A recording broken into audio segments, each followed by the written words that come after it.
नमस्कार दोस्तों। आज हम जिस विषय पर बात करने वाले हैं ना, वो किसी सस्पेंस थ्रिलर फिल्म की कहानी जैसी लगती है, लेकिन ये पूरी तरह से एक खौफनाक सच्चाई है।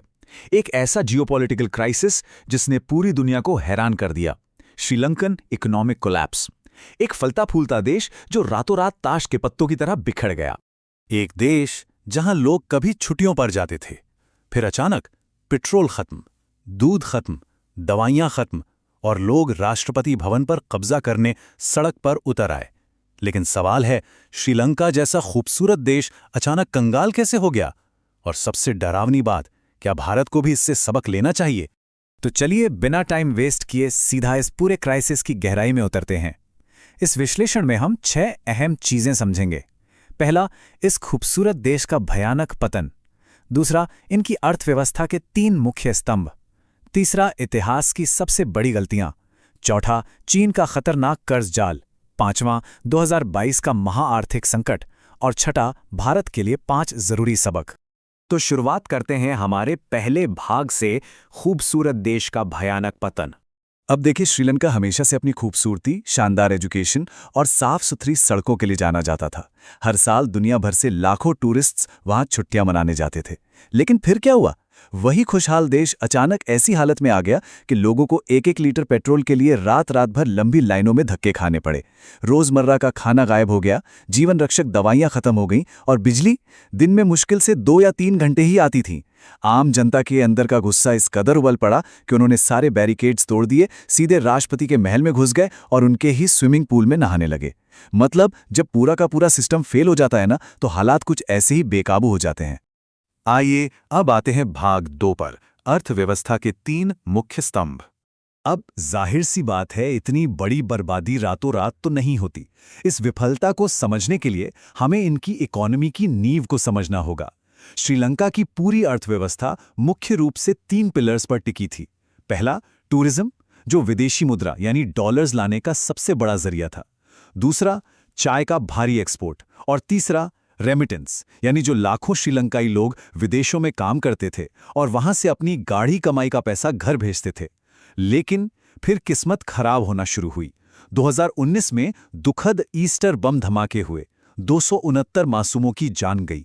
इस एक घटना ने इनके टूरिज्म सेक्टर की रीढ़ तोड़ दी। टूरिस्ट ने डर के मारे आना बंद कर दिया और जो थोड़ी बहुत कसर बची थी, वो 2020 में आई कोविड महामारी ने पूरी कर दी। विदेशों में काम कर रहे लोगों की नौकरियां गईं, जिससे बाहर से आने वाला पैसा भी लगभग सूख गया। लेकिन असली खेल तो अब शुरू होता है।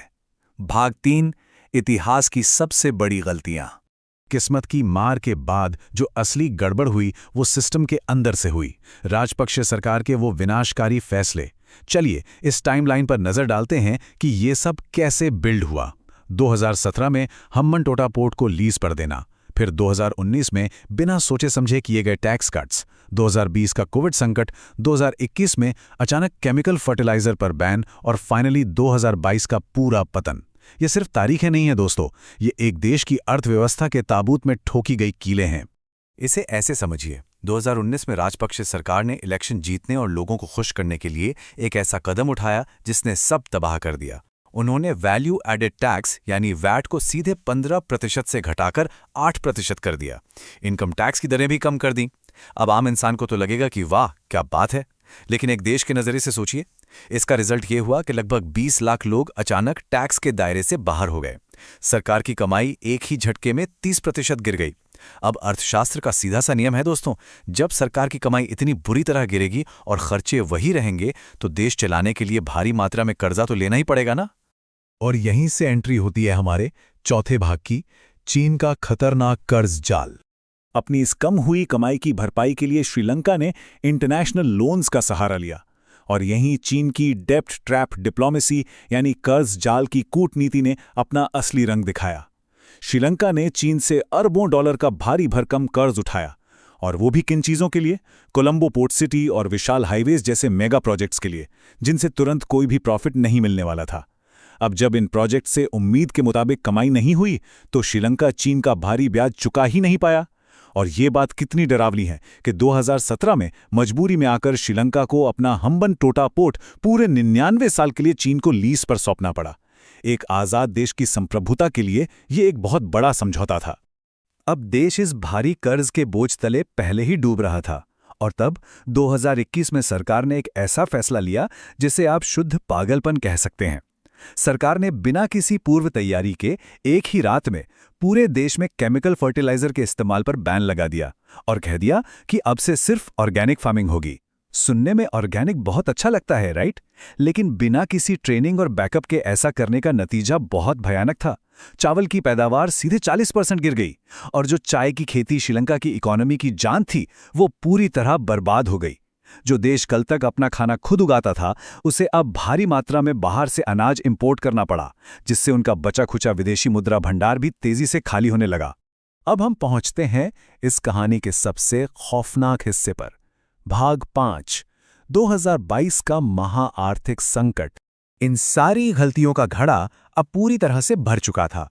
अप्रैल 2022 आते आते श्रीलंका सरकार ने दुनिया के सामने हाथ खड़े कर दिए। उन्होंने आधिकारिक तौर पर अनाउंस किया कि उनके पास जो फॉरेन एक्सचेंज रिजर्व बचा है वो महज $50 मिलियन है, सिर्फ 50 मिलियन। इसे थोड़ा आसान भाषा में समझें तो ये रकम इतनी कम थी कि श्रीलंका इस पैसे से अपने देश के लिए एक हफ्ते का भी पेट्रोल इंपोर्ट नहीं कर सकता था। बिना ईंधन के पूरी की पूरी अर्थव्यवस्था पूरी तरह से ठप हो गई।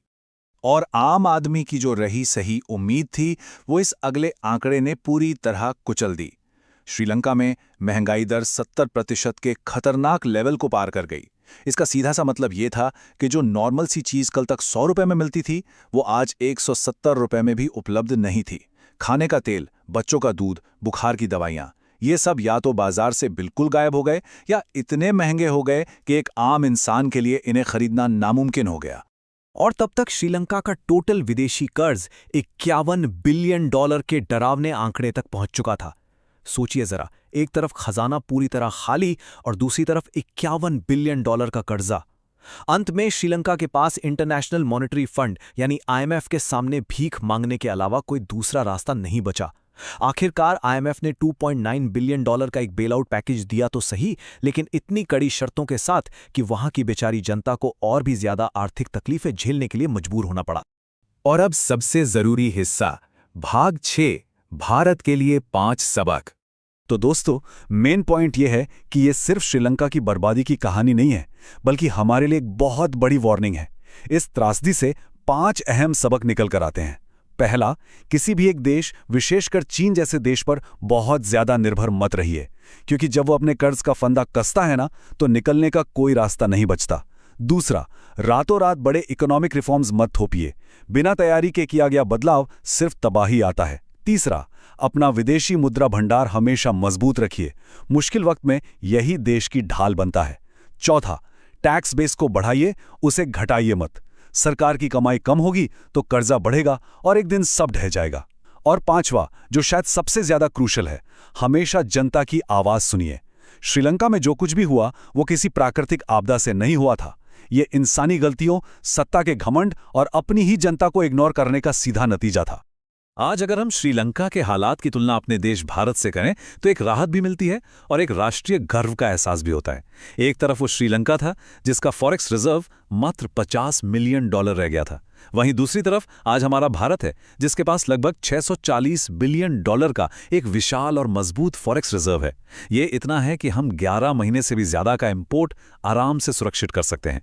इसके अलावा भारत ने समय रहते कई रणनीतिक कदम उठाए हैं, जैसे चीनी ऐप्स को बैन करना और देश के भीतर ही मैन्युफैक्चरिंग को बूस्ट करने के लिए PLI जैसी बेहतरीन स्कीम लागू करना।